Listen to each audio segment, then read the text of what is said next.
me, damn it! Just shut up!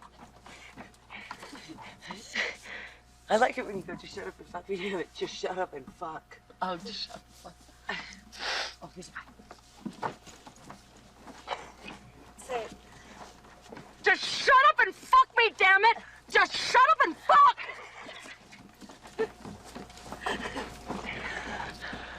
They laughed. They did?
I'm Danita Sparks, guitar vocals. I'm Dee Placus, drums. I'm Susie Gardner, guitars, vocals. I'm Jennifer Finch, bass vocals.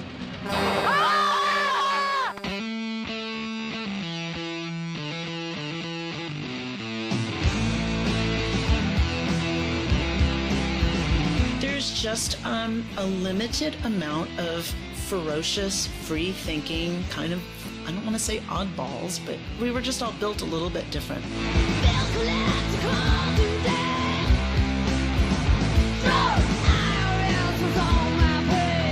We're a little drained. Okay, then should we pack up somehow? Yeah, we played tonight and They were very politicized. I mean, they spoke out against war, they had songs about feminism. They were openly, brazenly feminist, and it was done with real balls to the wall fire. It was easy to describe them, then they wouldn't be great, right? But it's just that they're a powerful band. And sometimes when women are powerful, people think that that means they're like, why are they so mad? And it's like, no, they're not mad. They're expressing like strength. The first time I saw them, it was electric. It was just a constant sonic assault. They were punk rockers at heart. They would come up on stage and rip it up. They had the riffs, they had the songs, it just rocked.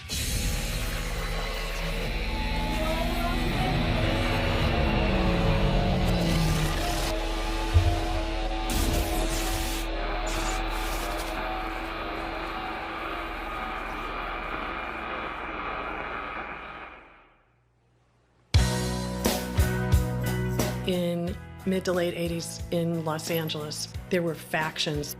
There were hard rock, hair band people of the Sunset Strip. There were punks at the Anti-Club and Al's Bar.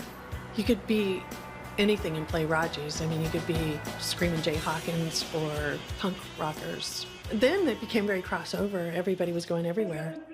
That was an era in that period of the 80s. Art and rock mixed a lot. I was sort of more into the Silver Lake scene, which was just tiny at that point, but you know, where rock was mixed with performance art, poetry readings, drag shows. You know, we were playing anything we could get on. But you know, our very first coverage was from the metal scene. And there were all female metal bands, for sure. But, you know, there was a much different thing than we were doing. We liked hard rock in the Motorhead vein. We didn't like it in the Poison vein. We didn't tease our hair. We didn't wear a lot of makeup. We weren't wearing bustiers. If we were going to be looked at, we were thrashing.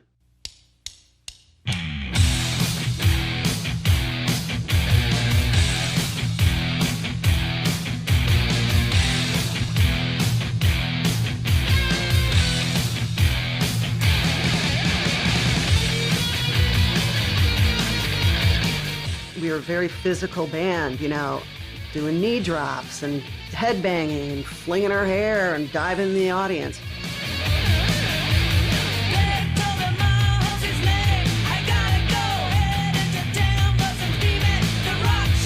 Rocking like, you know, legs spread wide apart, guitars low, rocking it. You know, we weren't the Bangles. You know, no one was trying to look really pretty or worried about anything but just rocking. Really, we came with authenticity, and I think that our generation was about identifying the authentic.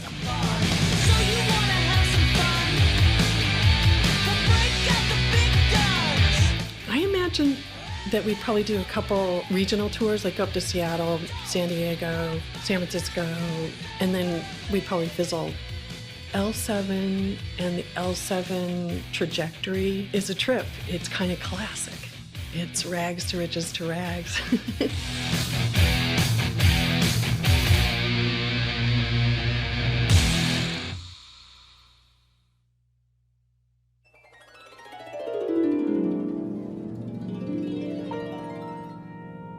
My mom took me to see Liberace when I was little, and he did 13 costume changes. It was pretty amazing. She didn't like rock and roll music at the beginning. You know, when I was a kid, she took away the radios because I was listening to the devil's music.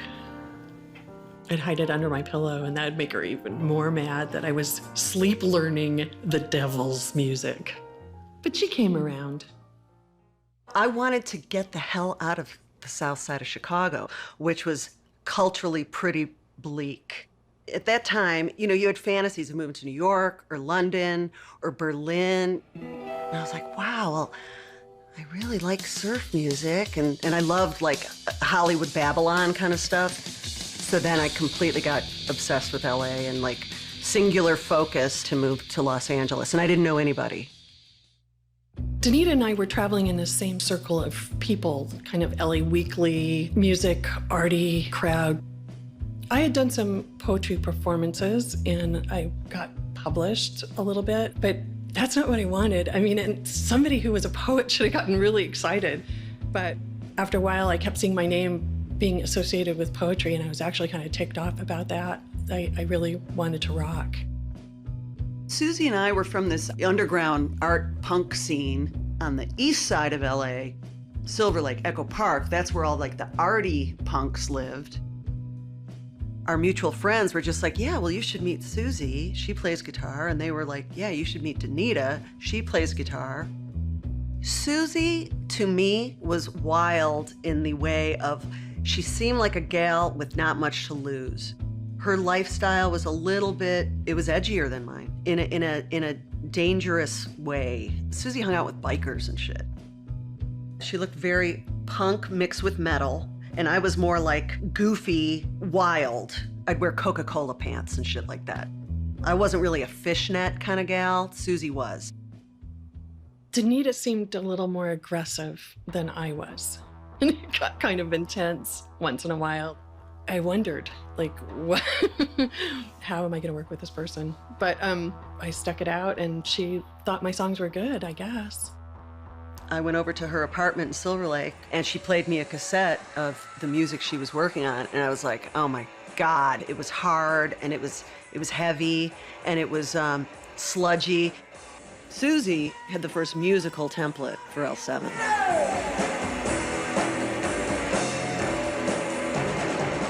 I think Susie was concerned that I was going to be too political. Susie just purely wanted to rock, you know? I kind of felt like I had something to say. I was raised to be political. I was raised to question authority. Susie wanted to express her emotions. I wanted to change the world somehow. We went through a succession of players. It was like a year and a half. Oh, we need a new bass player. Oh, we need a new drummer. Generally, dudes who wanted to play hard rock had no desire to play with women. It was just taboo at the time. We had to put ads in the paper to find new people, looking for a drummer who would like Ramones, Frightwig, Iggy Pop. We didn't care what gender as long as they rocked. It was really, really hard. Shitty gigs and just weird people around. being broke all the time, trying to keep our part-time jobs, keep our cars running. And there were times when she wanted to stop, and there were times when I wanted to stop, and each of us had talked each other back into it, you know, like to keep going. It was a couple years of me and Susie slugging it out, the dark days.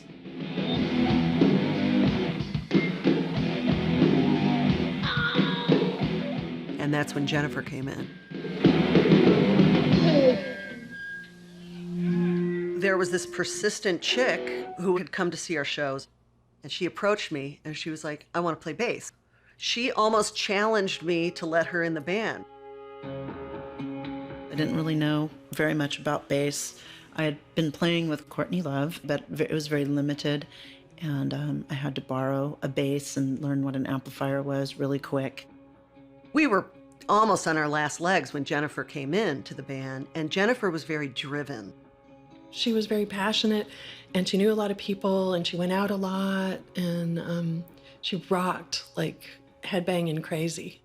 I knew that I would have to make up for my inability to play with attitude.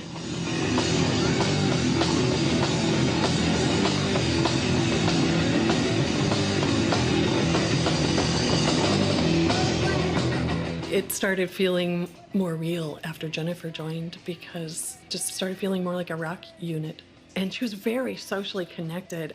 Jennifer was a kid on the LA punk rock scene, and there was some momentum. She had a network of people that she could call and booked gigs.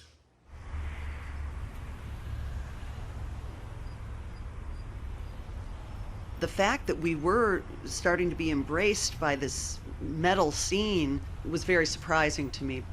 There was a lot of testosterone. It seemed very misogynistic. We were the antithesis of that scene. Jennifer came in like 87. We recorded a record. And then the next year, 1988, we went on tour with Bad Religion. When we came home, it was just kind of back to the same old struggle.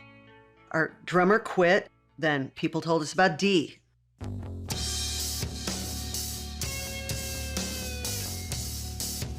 I was in my living room, stoned, listening to Patti Smith's Radio Ethiopia, and I hear a knock on the door, and I see Danita. I was like, damn, this chick is fierce looking. I was like, oh my God, you know, it was like memories of like being in Chicago in the bathroom at one of those punk rock places, because I never looked very punk. And I almost got my hair cut off in one of those bathrooms without my consent. And she called me up and said, I want to come down and audition. And pulled up in a Country Squire station wagon. And as soon as she played, it was like perfect, you know? And Susie and I just looked at each other like, fuck yes. Numerous friends from other bands, like, this is your missing link. This was the one, you know, now it's go time.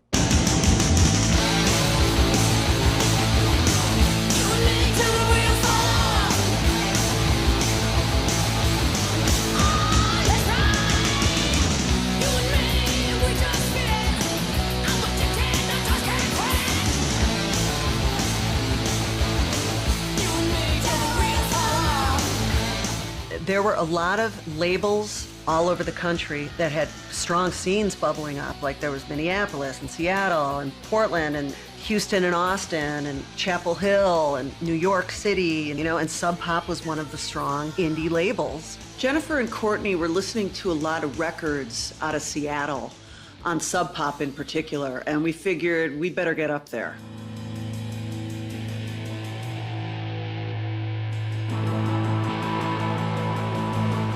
When we got to Seattle, it was on fire. There was just an energy there for sure.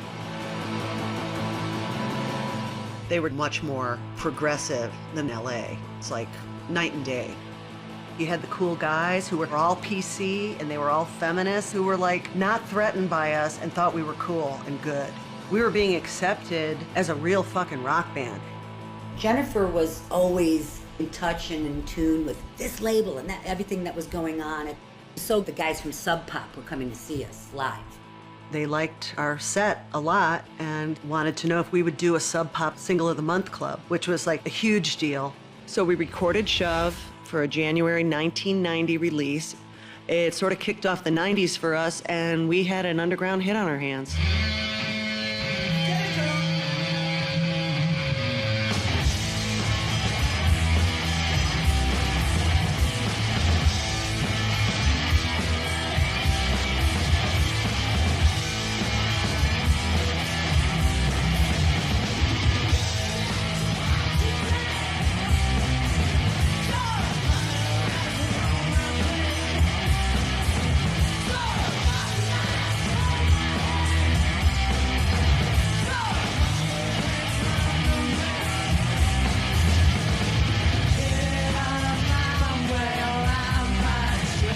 We used to joke that Sub Pop was the gateway to Europe, and it was for us because we toured Europe.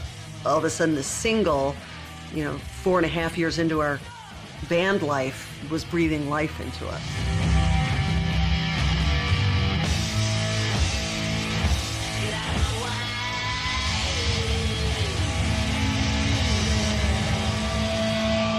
This scene was all over the world at that point. We knew tons of cool bands in the underground by then. Everybody was getting a lot of attention. For L7, the momentum, you just felt it. Every show in 1990 was an epic event. There were promoters that didn't pay us, that we had to make them empty their pinball machines. There was a promoter that touched Anita inappropriately, so we all peed in his hat. We broke down in Barstow, and my father came and picked us up. Craziness, vans breaking, explosions, knife fights.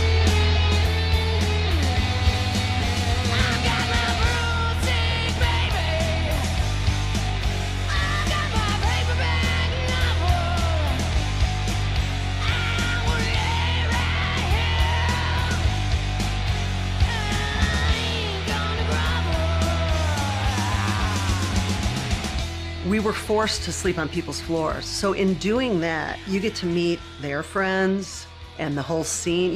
Usually the people who are asking you if you need a place to stay, Mud Hutting were there the week before on their floor. Sub Pop said, we'd like to make a record with you. So we did Smell the Magic. We recorded that up in Seattle with Jack and Dino. It was such a punk rock DIY recording session. He just liked raw power coming out.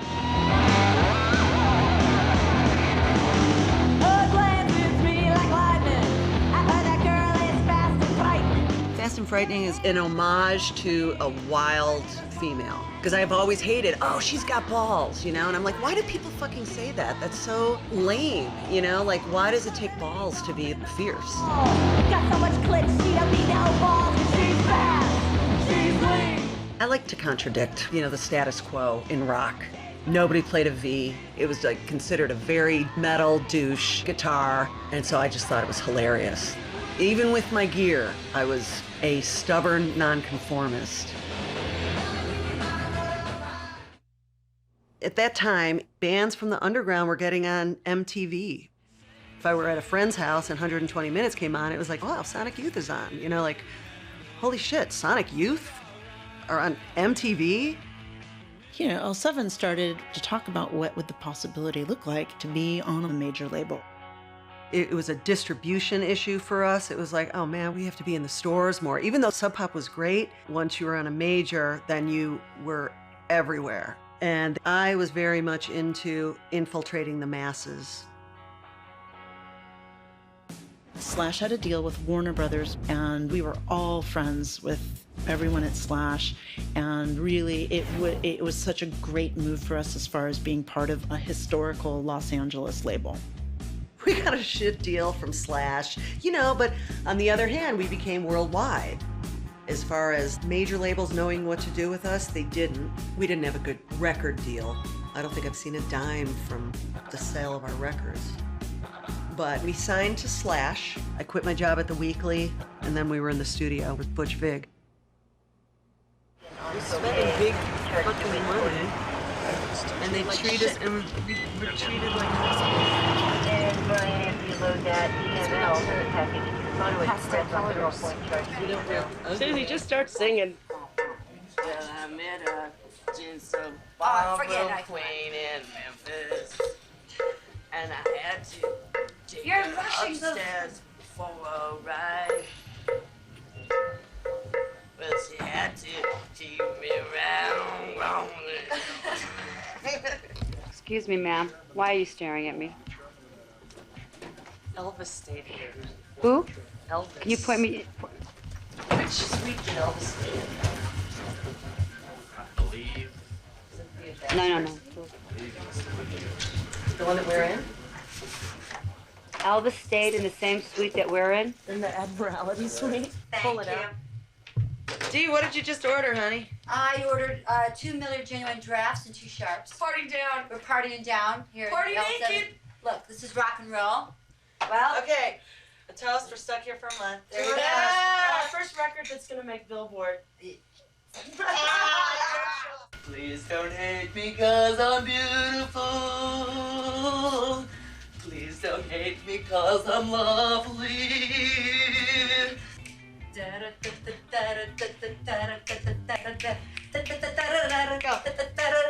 You'll be better off than you are. Or would you rather be a stool? A stool is a pile of excrement, in case you didn't know.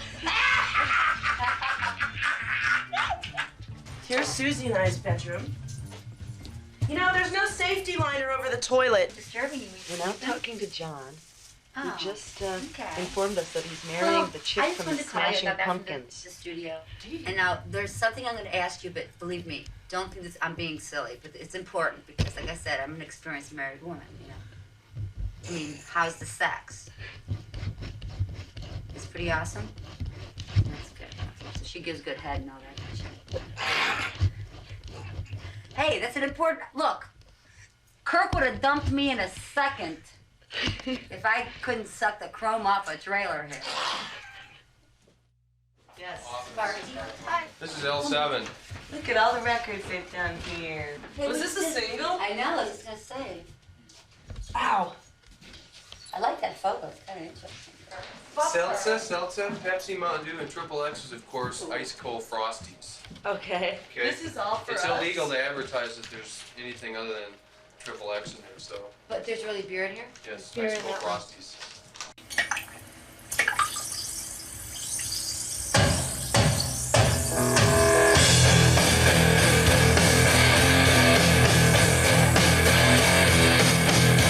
Nightmare! In the daylight! That was cool.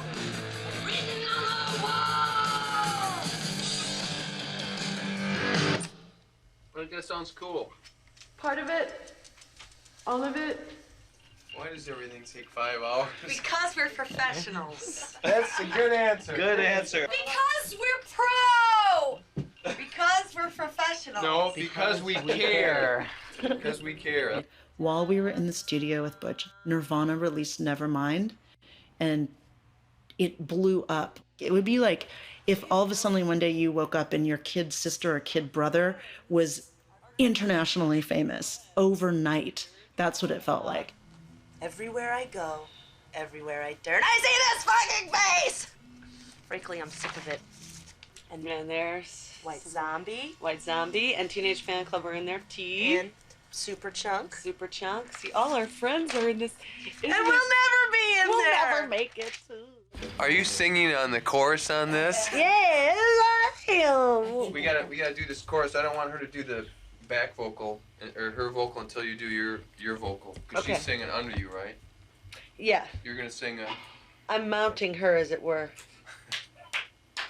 3 weeks on the road and we're playing ball in the hall. 3 weeks on the road. Ready? Begin. 1, 2.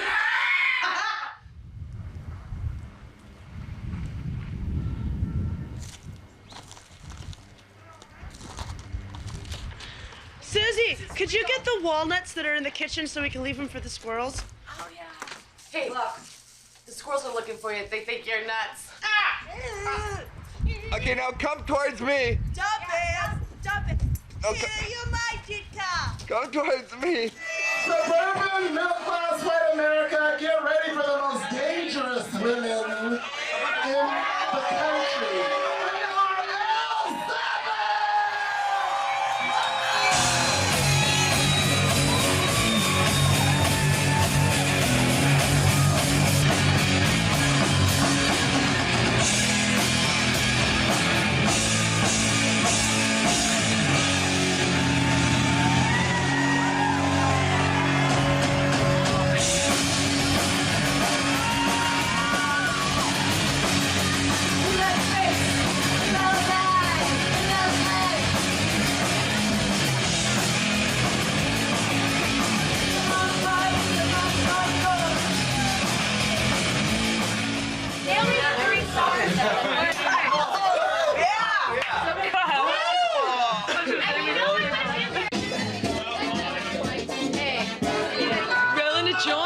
Nirvana spin. Screw in 92!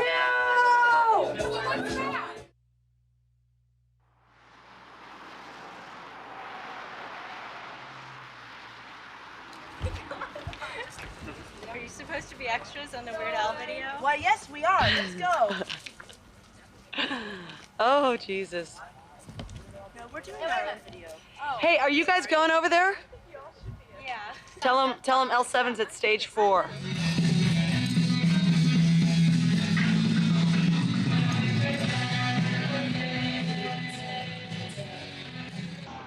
We did a video for Fast and Frightening with Gore Verbinski. That was our first video. That was really fun. That was like punk rock too. That was just like the opposite of doing Pretend We're Dead. You know, Pretend We're Dead was like a big, music video. Play that.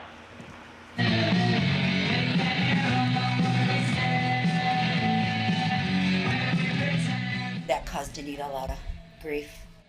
She was not pleased about a lot of the stuff, was fighting for her creative view, what she wanted and, what they wanted. And, oh, you can't have the roadkill in there and you can't have, and it was just like, we started getting that taste of being on a major.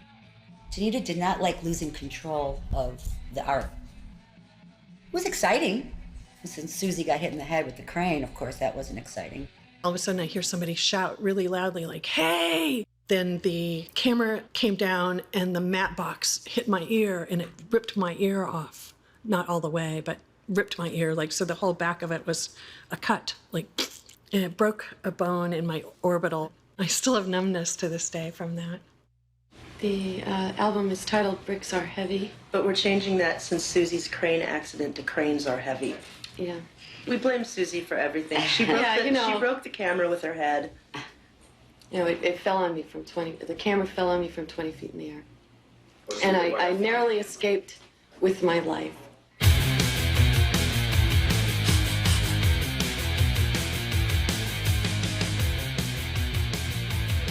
Here she comes. Culo first. I can't find my other boots. Oh, you're gonna heat up a microwave. Is that place open over there? Can you go inside? You can go inside. Okay. Thank you. Are you gonna walk over there? I'm gonna piss somewhere. Oh, Jesus! Whoa, look at that. Wow, I'm impressed, Anita. Look at the overspray on that. Hey, can we get a tape measure out here? 6 form, baby! Got to get out of this hellhole! What, do you get a new camera? Yeah, we got a new camera. Now, check this out. Well, it tickles, I can tell you how much I like this. Oh, we know, you freak. Oh, wait, turn around. Let me help you, son! Let me help you, son!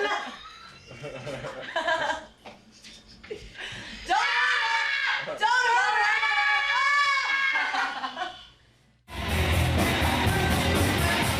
We brought out the exhibitionist in our roadies. It just seems that if you're involved with L7, you probably are just something of like a nudist and life lover, so you don't mind running naked on stage. We didn't ask them to do anything beneath their dignity. They volunteered.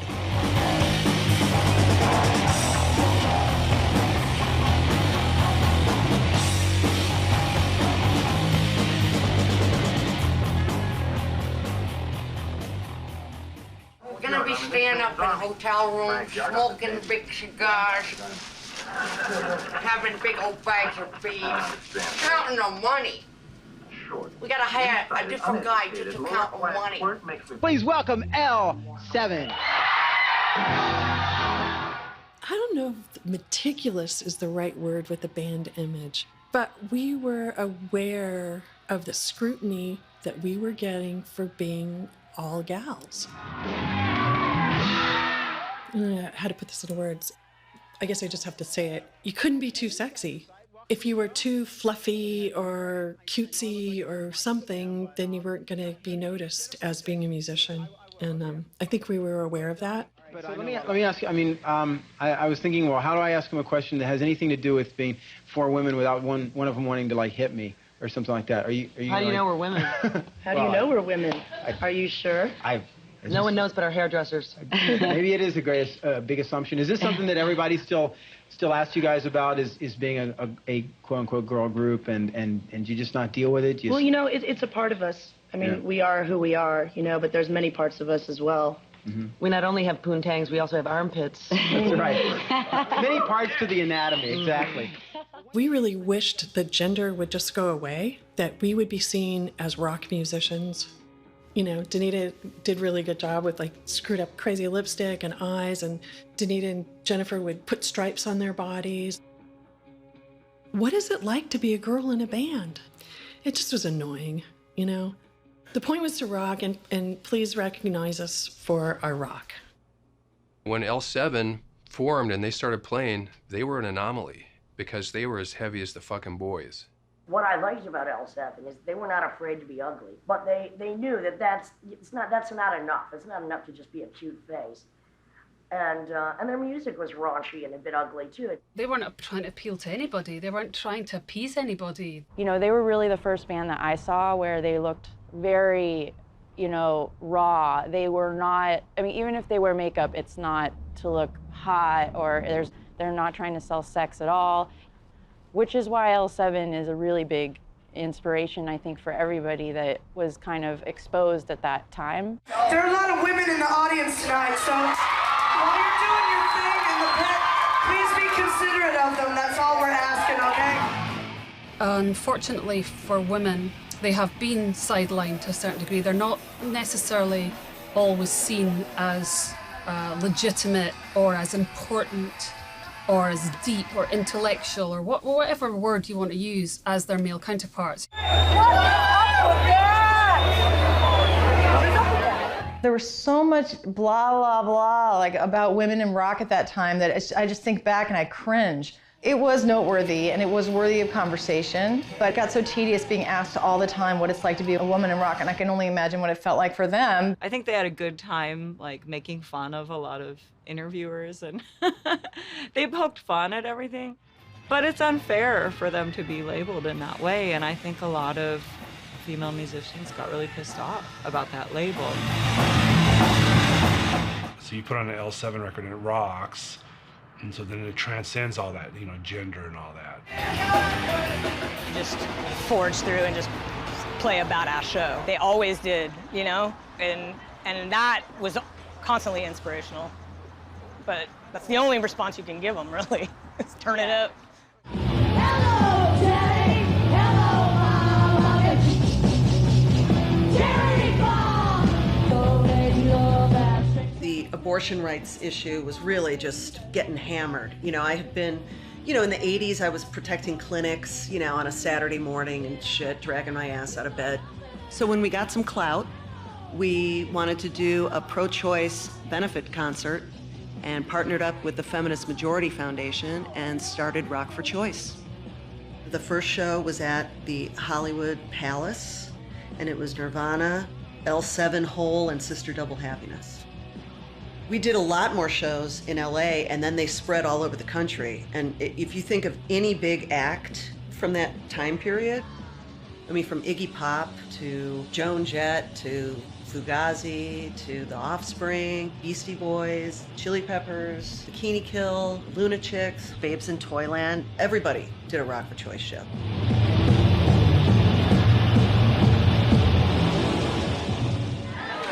Did y'all sign the pro-choice petitions out front? All it takes is a signature. There's also at the White House. Hey, hey! Whoa, whoa! George Bush got you!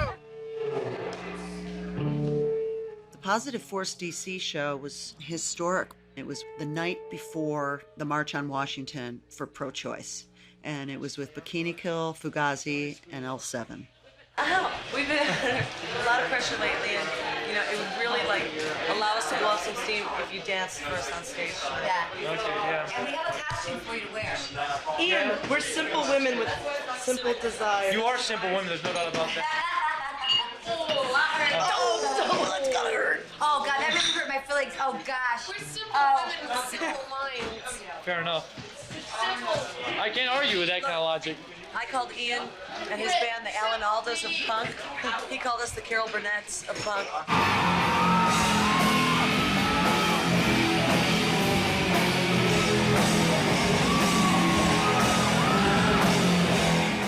I think we had the most feminist moment on stage with Slimenstra Hyman coming out, doing her fire dance, but the audience kind of poo-pooed it, like they couldn't get the humor of it. You know, the Guar and Fugazi scenes were very different.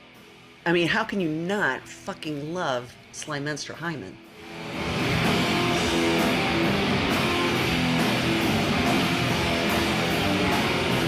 Maybe we overshot it. We were activists in that way, but like as far as like becoming spokespeople for stuff, we kind of thought, well, shit, like we're a band. You know, because in interviews, we wanted to talk about the music, we wanted to talk about our touring, but it was getting very focused on pro-choice. And so even though Rock for Choice kept going and still had huge concerts, we had to pull back and focus on the band. L7 in the history of rock is like really, really, really important. But I think L7 was way more impactful like in my life because it was all girls and also was really aggressive. We just listened to them all the time, constantly, in the garage and in my bedroom and on my Walkman CD player, walking to school, walking back from school, in school.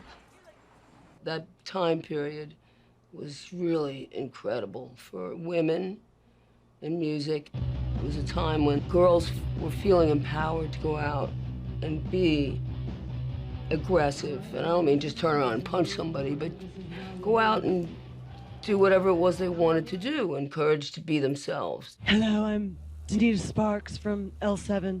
Don't hate me because I'm beautiful. And whenever we're in the Big Apple, we watch On Patrol video. Really? Really? Well, that and Geraldo. Let's see. That's when my sister told me this, and she said he watched you on David Letterman from his big chair. Tonight, making their network television debut, please welcome L7. And he, I guess she did know what she was doing. Up until that moment, he didn't believe that it could be a career for me until I was on the TV. And of course, because he could tell all his friends. My daughter was on David Letterman. Did you see it? Like, oh yeah, we saw her, Harry. Knocking over everything.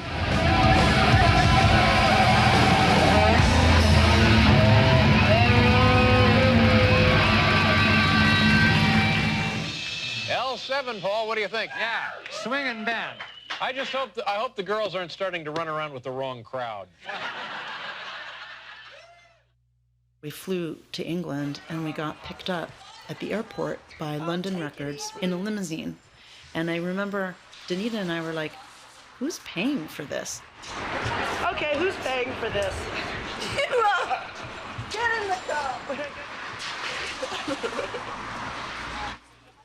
We were in this limo going to our hotel or whatever, right into interviews, and our publicity person said, how does it feel to be in the top of the Pops? And I was like, what? I don't think I really understood what they were talking about, that L7 had really broken a huge barrier in England pop culture, in British music. And I was still working as a maid. Like, I still had a day job.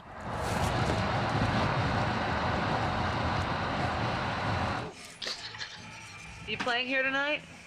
Yeah. We're playing Are there you tonight. L7? Uh-huh.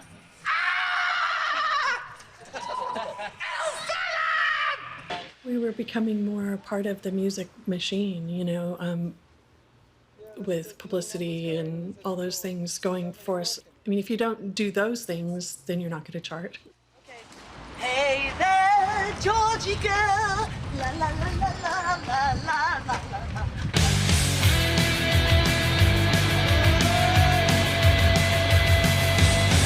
I put your stuff out on the porch. You're missing your pants and put on the torch. You splatter the bell when your head dying. I'm kicking you out and you know why.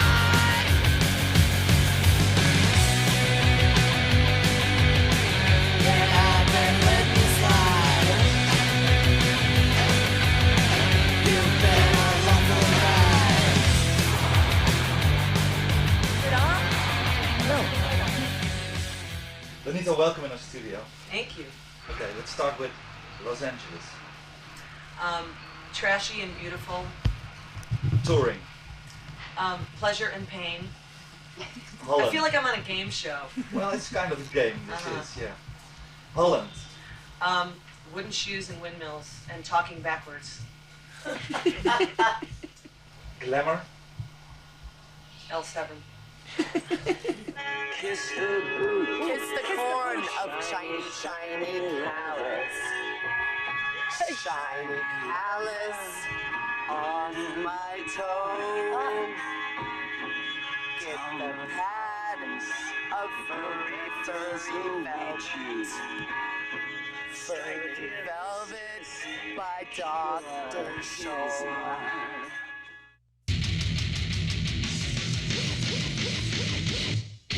You just got back from tour over in Europe. Correct. Right? And I was talking to the other girls and they said that went real good. It went very well. A very fruitful tour. I noticed something happening from our inception to charting in England and stuff. It is getting bigger. So it's got to be kind of wild because things are really starting to happen for L7 right now. I mean, just from being this really core people that all the people that listen to college radio were into L7, but now it's like a lot of people that are out there buying Pantera or Ozzy Osbourne. Who sit on are going chairs out like there, this. Who sit on it and are on shows like the Headbangers Ball. I really didn't think women could play rock, but then I saw you and imagine my surprise. What do you think about that? I despise Morrissey, you know. Yes. This is 5 p.m. Live. You will not be sorry you tuned into this show. This is a show with variety. Today, we're going to meet people who want to be mummified when they die. That's a new trend. And where do old rock and rollers go? Well, to a rock and roll retirement home. Such a place is in the works. And we're going to meet the band L7. You didn't want us to say that you're an all-female group. Well, obviously you are. So, you know, I guess we don't need to say that, do we? No, we don't. No. Paula. But I just did, sorry. Well, now I heard that you had done as well as the Go-Go's as they first started out. Is that true? No, we're nowhere near. Look, we've gone copper with our record. They went like multi-platinum. We're only in the semi-precious metal category right now. Well, how long have you been doing this? 7 years. A long time. 7 You know, long I think I'm going to years. pass up the rock retirement home and go straight to the mummy guy. That's how long I've been at this. I love how you've been paying attention to 5 p.m. Live. What do our four-legged friends and our feathered friends have in common? Sometimes they're friends with each other. Stay with us.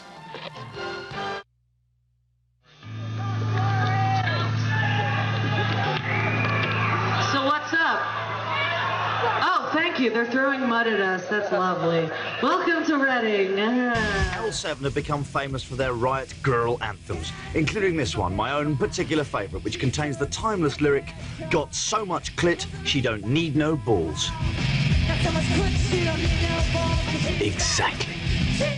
That show was a big deal for us to get on that show. You know, it was big. Nirvana was the headliner at their peak. We had no sound check. They just threw you out there.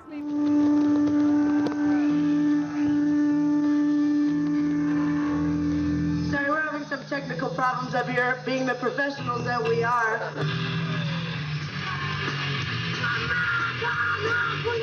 As a performer, what makes the difference between a really good show and a piss poor show or one that you had a bad night?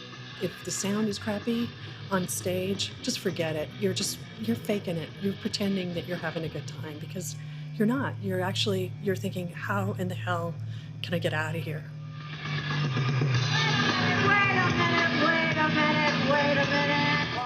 It was tough. out there, and the monitors sucked, and we were pelted with mud the entire time. Reading is like a sheep farm, so it's like mud mixed with shit. No, you got Susie's guitar. It's so cool. And God bless Becky Reck of the Lunatics. Becky was egging on the crowd to throw the mud at her and not us, you know? Got me. Ha ha ha ha ha. Got me again. One of the reasons why I threw the tampon was like to save me from this situation. You know, I just wanted to do something like that would amuse me to like, because I wasn't having a good time.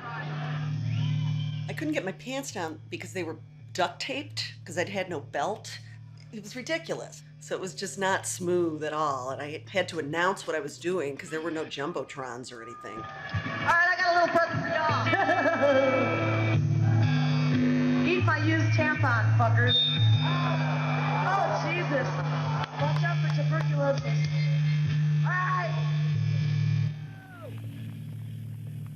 After that show, we walked off stage feeling deflated. Jennifer and I both kind of looked at each other. That was the first hiccup that I felt. And I think she felt it too, because we both kind of were like sort of speechless. But we just went into a trailer and there was our publicist and I said, get a press release ready.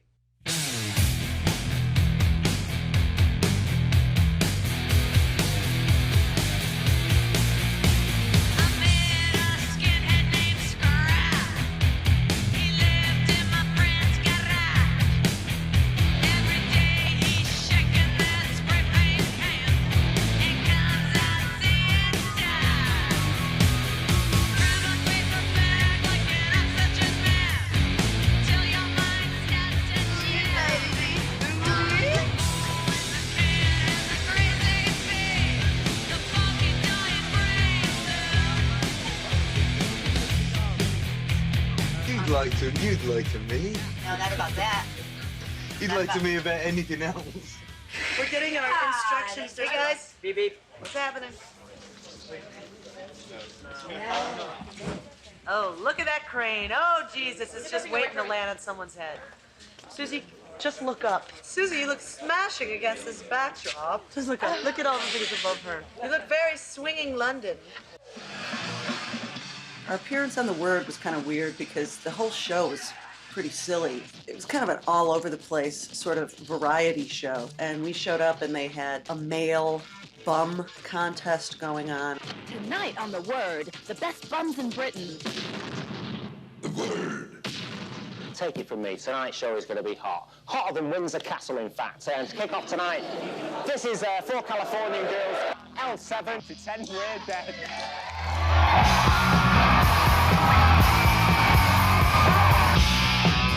And I knew it was live TV, and I just decided to get weird with it.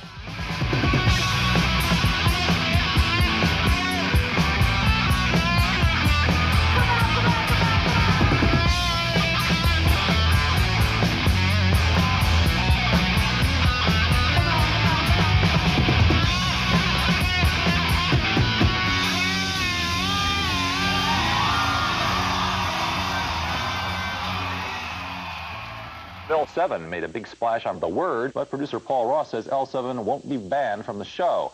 Next time, however, the group will be required to wear suspenders. Then we got home and we got an offer to play Brazil. That was massive. We didn't know how we would be received. We had no idea how big we were, but we were like huge in Brazil. The whole experience was really surreal from the moment we touched down. All the kids were waiting at the airport for the arrival. We got in a bus. There were all these other bands. They were in different buses. We had security guys. They had guns in their socks. They had like ankle holsters with guns in them. It's just really weird. Handguns, you know, like they were packing. At the hotel, there'll be thousands of kids. Every time you leave the hotel, you're going to get gripped. What might happen is you'll never go out by yourself. It's a rule one. Never leave the hotel by yourself.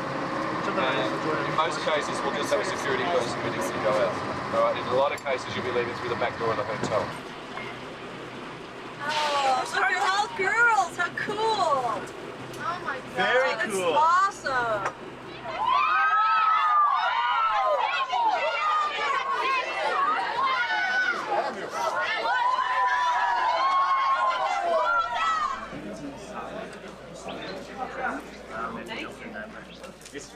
It's a magazine.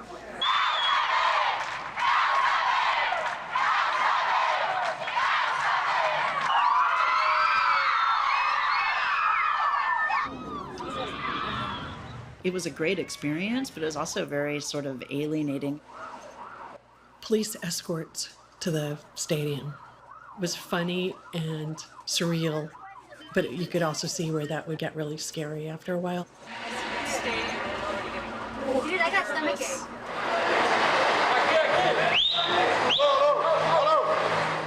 I forget all who was on that festival, but it was Nirvana, the Chili Peppers. Hey, the whole thing. I like this. Only a roadie. Only a roadie. Yes, I am a rock and roll slut. Yes, I am a rock and roll slut.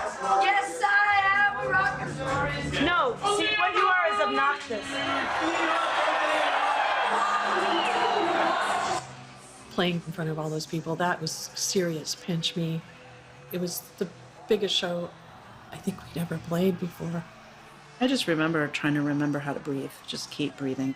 I mean, it was ridiculous. It's a sea of humanity.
Like, oh, I would like more of this, please. Yes. It's only up from here.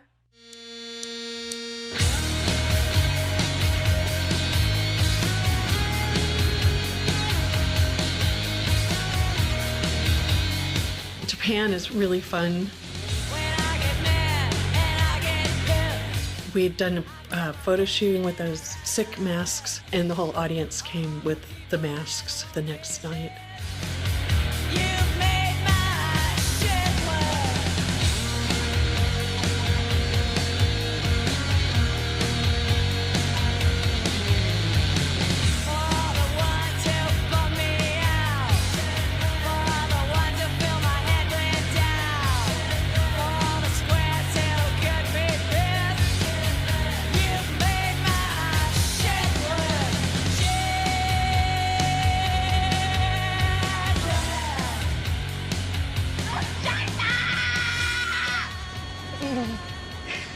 Those are beautiful.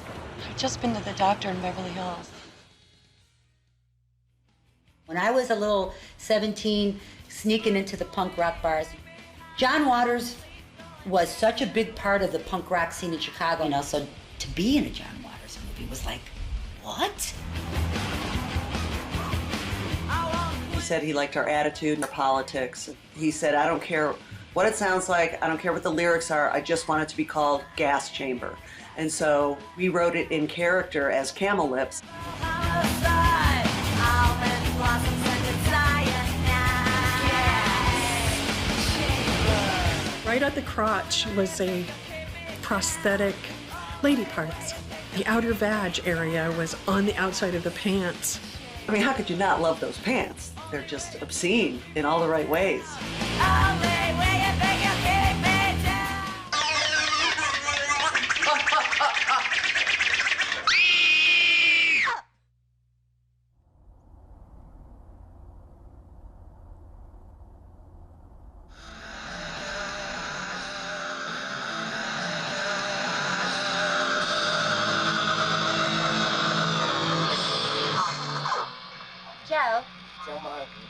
Joe Martin. It's right here. It's Susie Solo. We recorded Hungry for Stink. There was a conscious decision to make it sound a little dirtier, a little less polished than Bricks Are Heavy.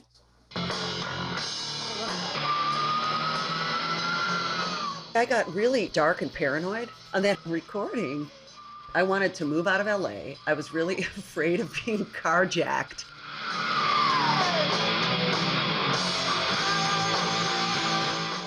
And Motley Crue were recording there too at the same time. They invited us to come in and listen to a track of theirs. And we walk in and there are magazines taped all over the room of naked women. Look at all the pinocchles. Janita sent out a runner, because we had a runner. He was sent out to get boy magazines. And we hung those up all over the room. And then we invited them to come in to listen to the track. I don't understand. All I know is I'm not getting paid enough to deal with all this penis. That's just the bottom fucking line. I like pranks and I like shocking. I love Johnny Rotten and Rock and Roll Swindle and, that kind of stuff. After the Susie thing, we put out a press release every video we made of some catastrophe, which never happened. Like on Andre, I had our press agent say that I was attacked by a poodle and admitted into Cedars-Sinai Hospital. So when we hit Lollapalooza, it was kind of up in the air if we were going to get astronaut. We weren't asked any of the years before, so we sent them a fax that said, who does L7 have to blow to serve Coors at Lollapalooza? Love, L, always the bridesmaids, never the brides, 7. Lollapalooza is back for the 4th year. This year, music industry weasels are picking outrageous all-girl band L7, who you saw, to break big as a result of the tour. Now, their new album, Hungry for Stink, great name, hits stores on Tuesday. We'll see what happens. Bianca? Good luck to him. Thanks, David.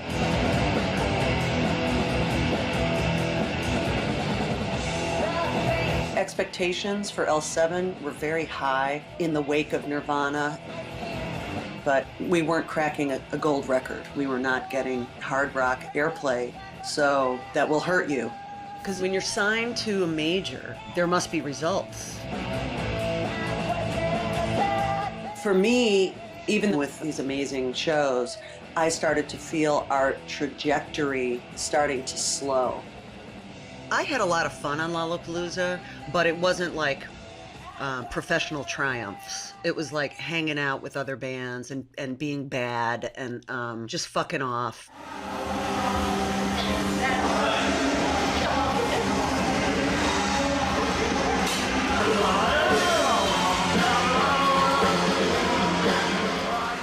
We played in the daytime, and we were playing in a lot of these things called sheds, which are a small amphitheater with a roof over it. That was an awful experience because the audience was just sitting and they were really far away and they were just sitting there, and it was the daytime. It just was wrong. Okay, there we go. Panties. I gotta dry my panties some way.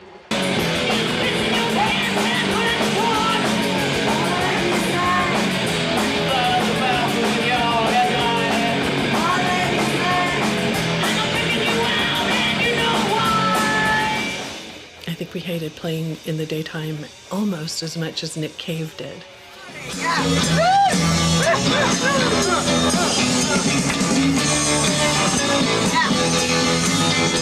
How Susie and Jennifer did that sober, hats off to them, because Dee and I just wanted to like get fucking wasted, you know, after every show.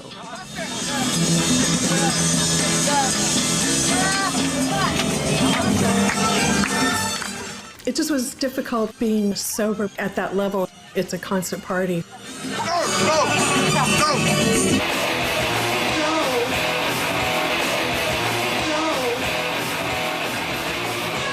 The 90s were a great hurrah. There were drugs everywhere. I mean, heroin was falling out of people's pockets. It's told a story in the book about artists and playing around with drugs. But we were all fuck-ups at one time or another, and we were all concerned for each other at different stages of our career. I checked myself because I was doing some really stupid stuff. I was supposed to be at sound check at like 5 and it's like 7, but I'm in bed because I took acid and drank a bunch of beer, and I'm eating Chef Boyardee beefaroni out of the can. Anita's knocking on my door, and I answer the door naked, and I turn around and there's all these coins stuck to my backside. I partied like a maniac for 13 years and then had to put a lid on that shit. And then Kurt's death and losing people close to us was kind of a wake-up call. Hello. Because if that can happen to Kurt Cobain, fuck, you can't believe it. But it changed everything. Things got darker. It affected everybody.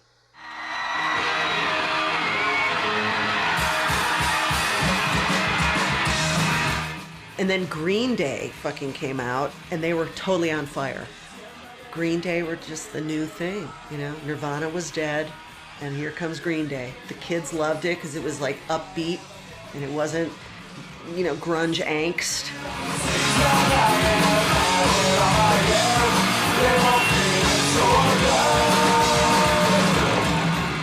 I think it's kind of cool that we've all gotten past the grunge revolution and we can now go into a new thing. We're optimistic. What do you call that? The sponge. What's the new thing? The vaginal sponge revolution. The vaginal sponge revolution. I've never been this hard before. You know, those kids that showed up for Green Day were on a total bummer once Nick Cave came on. You know what I mean? It went from like adrenaline to heroin, like with us in between on Quaaludes and booze. We are L Beer Gut 7, the soft white underbelly of grunge rock and roll.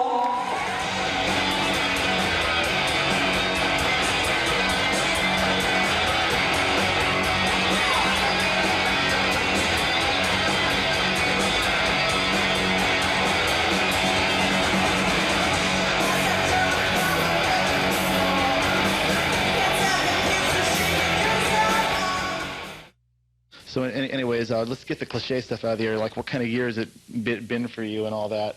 How's it been? It's been annus horribilis. Yeah. No, it's been a good year. Yeah. It's been fun. Yeah, and so like, how'd the album do overall? Is that compared to Bricks Are Heavy or your previous releases? I think it sold about the same. Is that right, Dee? Yeah. They had high expectations for this record. Let them down. They had high expectations. Once again, we let them down. So basically, all the same people that bought the last record bought this one. Right. We did not broaden our fan base one iota. Yeah. We didn't break on through to that other side, if you know what I'm saying.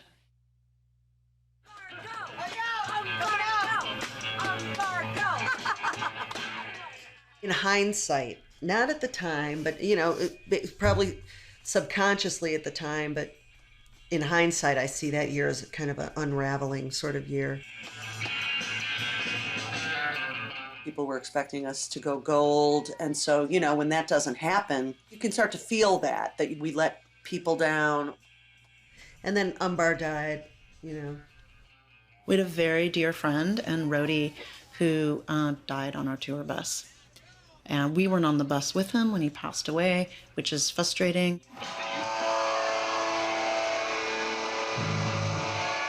And I know that, you know, we all were very hit with grief. My feeling was we almost became inconsolable over that grief. It really is kind of a blur for me. And I also shut down a little bit. There's no way to sum it up. It just was really devastating. Losing another person close to us that way, it just was like, okay, enough already.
She's on the town off the wagon.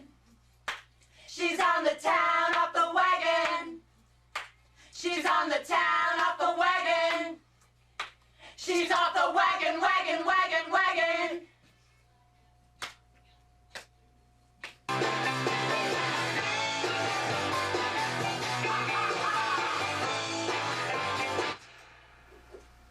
Cool. I guess. Is it cool? Yeah, I think that sounds good. I guess I was surprised that Jennifer left in the middle of a recording session. I just remember sitting outside at a table, chilling, and it's all kind of a blur, but a little, like, you know, like a torn piece of notebook paper was given to us. And it was a letter from Jennifer written in pencil. And that's how she told us she was leaving the band. I remember starting to have a lot of concerns over my health, and I might have to leave. My own control issues were getting fired up. I was having money concerns. I was grieving over the loss of my father and Umbar. Any one of those things would have not been a problem, but all of them kind of converging together, it was just going to be hard to continue. Meanwhile, Jennifer Finch has announced that she's leaving L7 to go back to college, leaving that veteran all-female group to start searching for a replacement to tour behind Finch's swan song, a new album due this winter. I was angry, but I think I was mostly really sad because Jennifer was so fucking good and she was so loved. Getting someone to replace that's tough. I remember feeling very nervous in the pit of my stomach, like, what are we gonna do? But we just got proactive and started auditioning, put the feelers out and auditioned a few people. The battery's totally gonna go dead. Yeah. Okay, here we go. On the go. Gail came to us from a recommendation from the Luna Chicks. She said, oh, you ought to check out Gail Greenwood. She'd be perfect. And indeed she was. Yes, we scored with Gail.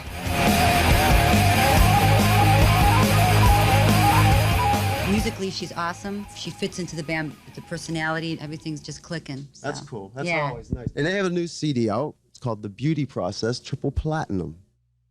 Okay, so I'd like to make a toast right now to L7's new album. When Jennifer left the band, it was a huge wake-up call, and it made Susie and I get very serious about what we were doing, and we got very focused again. It was do or die, we felt. Now with Gail in the band, The Beauty Process was a record that we all kind of got our shit together on, which we were really proud of. Set yourself free by buying the new L7 album.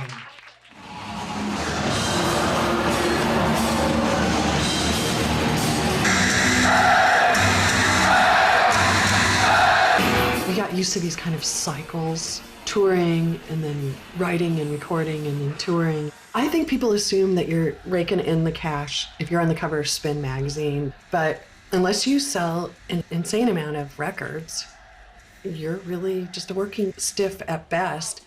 I'm attaching these balls to the hats. So, Ka-ching, ching. Ka-ching, yeah. Rake it in. She's sewing on the balls. Tours are promotional, but you make money on merch or whatnot. And a lot of times, you know, by the time you go on a tour, you're in debt. And so you come back with $5,000 or whatever, and that's already, you already owe that. So all of a sudden you're in the hole really fast.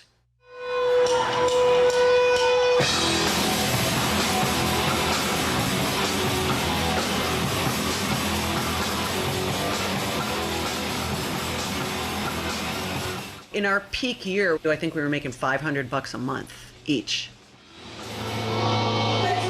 It's like, here, you've got a tour bus. It's like, oh, wow, we've got a tour bus, how cool. Like, not realizing, oh, that's coming out of your ass.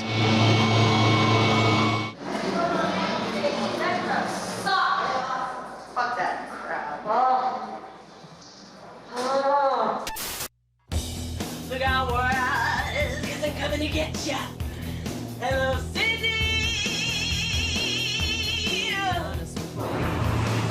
What if this is a Titanic situation? Don't say that.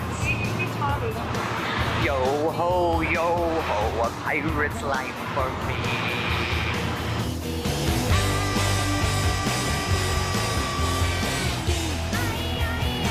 Look out, world, 'cause I'm coming to get ya. Look out, Osaka. Get your top up. Get your top up. Ready. Get your top up. Top up. Top up now.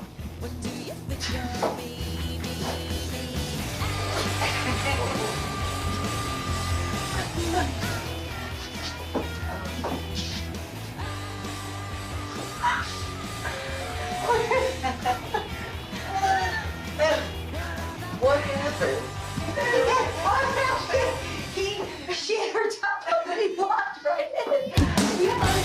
What did he see you?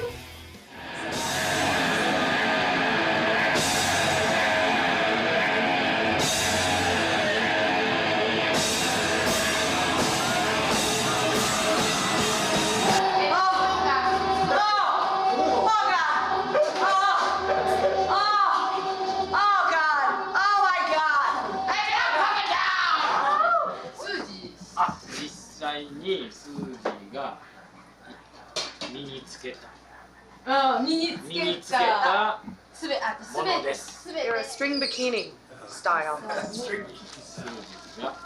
We're thinking about profit margin here. Oh, I've heard that. Susie Petty's right here. Come on, where's the yeah, there you go. I wore them. Whoa! Get your Okay, got it here. Green or white? White or green? White or green?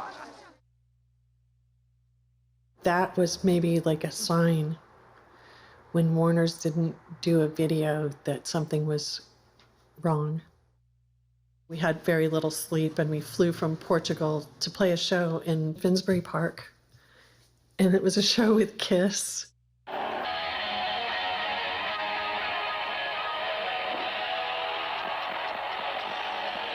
And it was early morning and we were at this venue at the park and we were backstage. And it was just really strange the way people were kind of distant or, you know, our press agent was kind of distant or weird. I don't know, it was just really bizarre.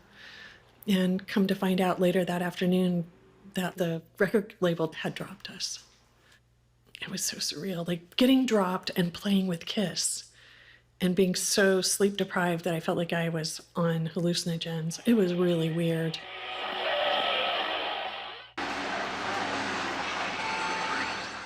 The decline in the band, meaning you don't have support of a big record label and their press machine and different things, then you go back to the level that you started with, which is do it yourself, DIY. This guy was on his way to work, and he saw that we were leaving, and he just happened to have our single on him. Oh. Just so happened the rare collectors. It's very rare. Were you taking it to work to tack it up by your little cubicle? Right on, yep. You're gonna go right up above my desk. All we have is us and a booking agent. And by this time, Gail's out of the band. That didn't work out. She probably thought that she was going to be touring the world and making decent money, and that just wasn't the case. So it's been a long time, and we have another familiar face. Some of the reality check viewers may know. Janice is in L7. Hi, Danny. Yeah. Yeah. Damn. This is so awesome. I mean, Janice has always been the driving force in every band she's ever been in. So I mean, she is just perfect for L7. Cool. We're back, and we have no money. We have no label. We have a booking agent, and we have us. And that's it. We kind of had the feeling, God, if we can just stay together, keep making records, if we can just tough this out.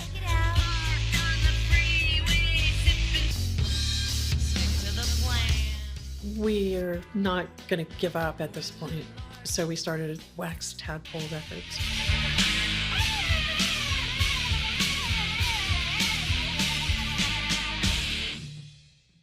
What about your Slap Happy thing? That's our new CD. Yeah. We started our own label called Wax Tadpole Records. Why did you start your own label? Because we were sick of the Suits getting all the hookers and cocaine. So we wanted the hookers and the cocaine, so we are now record company moguls.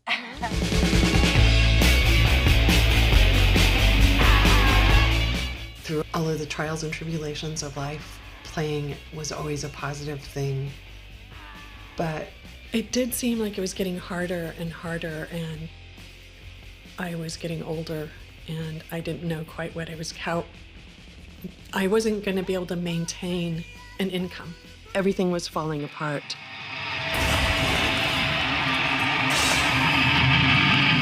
The next thing I knew, Danita told me that Susie called her and quit over the phone. Not a letter, but a phone call. So that's it. I think the stark reality of being 40, I had no way to support myself. Maybe we should have quit sooner, and maybe I should have made a family, and, all this, it was really harsh. There was a lot of self-loathing because I thought I'd fucked up my life. You tell that to anybody, and they're like, what do you mean? You traveled all over, you played music, you look at these videos. But I felt like, what am I gonna do? I don't have health insurance. I am a piece of shit. Like, what have I done to my life? I was in shock. I couldn't believe it. I was really stunned. I don't remember, but probably Danita must have said to me then, well, that's it then. Because without Susie, we're not gonna get another Susie.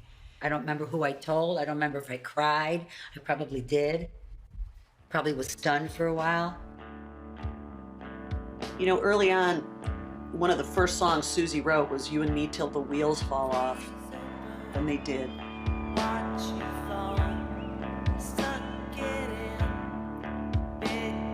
Being in a band, it's like your family. With the loss of the friendship and the loss of my creative partner, just the shitty way that it ended, I was devastated. I think that we were all hoping to be able to avoid each other because it was still so raw. And I think we all got depressed when that happened. It's hard to quit a band, and it's hard to be left holding the bag. Just Dee and I, and it was brutal and a very humbling experience. There's nothing that'll break your heart like seeing your road cases loaded onto a pickup truck, being sold to some guy for pennies on the dollar. Slap Happy was made out of sheer determination. We made that record for nothing, and the distributor went belly up. They came to us and they said, hey, do you want to buy your CDs back? We couldn't even afford to ship them back to LA from New York. So Slap Happy went into a landfill, and I was feeling like our whole career went into that landfill with it.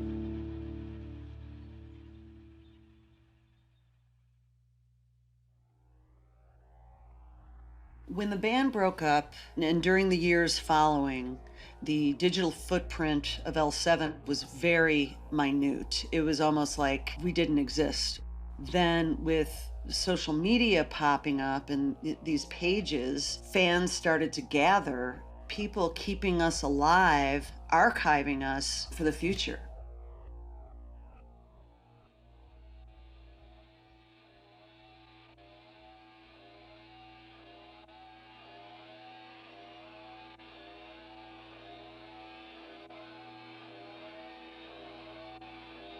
When I walk on stage, I start to own it. Like a dog pissing on something or a cat doing its thing. I mean, I walk on that stage and the nervousness becomes, all right, I'm here to rock you. Are you ready? It's gonna get scary. I always felt like we crossed a lot of barriers. We broke through a lot of barriers. Everybody's got a shit list or should have a shit list.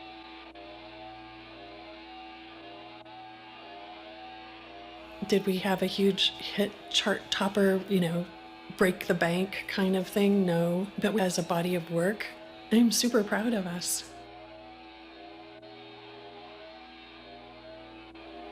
We were just a rock band that had a lot of firsts, and sometimes when you're ahead of your time, you're just behind on your rent.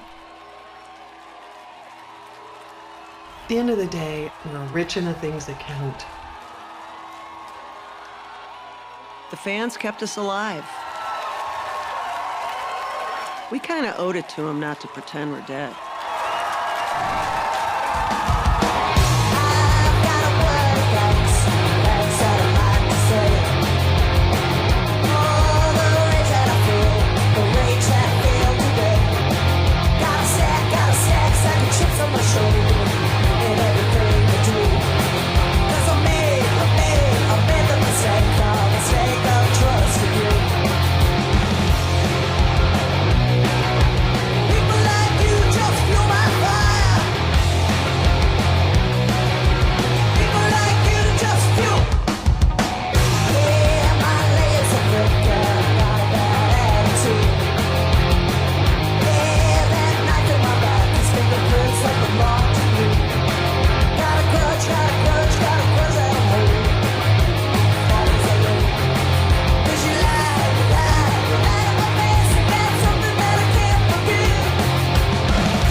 it out.